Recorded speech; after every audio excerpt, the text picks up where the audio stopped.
ಕಳೆದ ವರ್ಷ ವಿವಾಹವಾದ ನಟಿ ನಿಖಿತಾ ತುಕ್ರಾಲ್ ಇದೀಗ ಪ್ರೆಗ್ನೆಂಟ್. ಆದ್ದರಿಂದ ಅವರು ನಾಯಕಿಯಾಗಿ ಅಭಿನಯಿಸುತ್ತಿದ್ದ ರಾಜಸಿಂಹ ಚಿತ್ರತಂಡ ಸಾಕಷ್ಟು ತೊಂದರೆ ಅನುಭವಿಸಿದೆ. ಅವರ ಡೇಟ್ಸ್ಗಾಗಿ ಕಾದು ಕಾದು ಸುಸ್ತಾಗಿ ಕೊನೆಗೆ ಕಥೆಯನ್ನೇ ಬದಲಾವಣೆ ಮಾಡಿದ್ದಾರೆ. ಇನ್ನೊಬ್ಬ ನಾಯಕಿ ಪಾತ್ರವನ್ನ ಸೃಷ್ಟಿಸಿ ಈ ಪಾತ್ರಕ್ಕೆ ಸಂಜನಾ ಗುಲ್ರಾನಿ ಅವರನ್ನ ಆಯ್ಕೆ ಮಾಡಲಾಗಿದೆ. ಅನಿರುದ್ಧ್ ಅಭಿನಯದ ಈ ಚಿತ್ರದಲ್ಲಿ ನಿಖಿತಾ ಅವರ ಮೊದಲ ಶೆಡ್ಯೂಲ್ನ ಚಿತ್ರೀಕರಣ ಭಾಗಿಯಾಗಿದ್ರು. ಇನ್ನು ಕಳೆದ ಅಕ್ಟೋಬರ್ನಲ್ಲಿ ಮುಂಬೈ ಮೂಲದ ಗಗನ್ದೀಪ್ ಮಾಗೋ ಎಂಬ ಉದ್ಯಮಿಯನ್ನ ವಿವಾಹವಾಗಿದ್ರು. ಗರ್ಭಿಣಿಯಾದ ಮೇಲೆ ಶೂಟಿಂಗ್ಗೆ ಹೋಗಬಾರದೆಂದು ವೈದ್ಯರು ಸಲಹೆ ನೀಡಿದ್ದರಿಂದ ನಿಖಿತಾ ಶೂಟಿಂಗ್ಗೆ ಬಂದಿಲ್ಲ.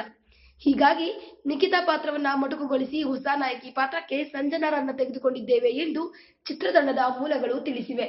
ಈ ವಿಡಿಯೋ ಬಗ್ಗೆ ನಿಮ್ಮ ಅನಿಸಿಕೆ ಹಾಗೂ ಅಭಿಪ್ರಾಯಗಳನ್ನು ನಮ್ಮ ಕಮೆಂಟ್ ಬಾಕ್ಸ್ನಲ್ಲಿ ತಿಳಿಸಿ. ಈ ವಿಡಿಯೋನ ಲೈಕ್ ಮಾಡಿ, ಶೇರ್ ಮಾಡಿ ಹಾಗೂ ಮತ್ತಷ್ಟು ಸ್ಯಾಂಡಲ್ವುಡ್ ಅಪ್ಡೇಟ್ಸ್ಗಾಗಿ ನಮ್ಮ ಯೂಟ್ಯೂಬ್ ಚಾನೆಲ್ ಅನ್ನು ಸಬ್ಸ್ಕ್ರೈಬ್ ಮಾಡಿ.